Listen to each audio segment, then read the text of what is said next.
Ratnagiri railway स्टेशनवर काल रात्री एक थरारक घटना घडली असून त्यात एका मनोरुग्ण तरुणाने लिफ्टवर चढून आत्महत्येचा प्रयत्न केलाय। काल रात्री 9:45 दरम्यान रत्नागिरी पोलीस स्टेशनमधून सावंत साहेब यांचा सुहेल मुकादम यांना एक कॉल आला। रेल्वे स्टेशन लिफ्टवर एक तरुण जीव देण्यासाठी चढला आहे, तात्काळ फायर ब्रिगेड पाठवा असं त्यांना सांगण्यात आलं। काही क्षणातच फायर ब्रिगेड आणि टीम स्टेशनकडे रवाना झाली। तरुण मनोरुग्ण आहे हे समजताच मनोरुग्ण सेवक सचिन शिंदे यांनाही मदतीसाठी बोलवण्यात आलं। आरपीएफ हेड विधाते आणि नवीन रुजू झालेले पोलीस निरीक्षक विवेक पाटील हेही आपल्या ताफ्यासहित तरुणाच्या मदतीसाठी सज्ज असून तरुणाला खाली उतरवण्यासाठी सर्वांचे शर्थीचे प्रयत्न सुरू झाले।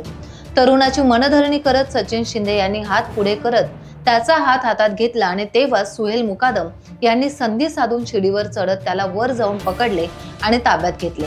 यानंतर त्याला पुढील उपचारासाठी रुग्णालयात दाखल करण्यात आलं।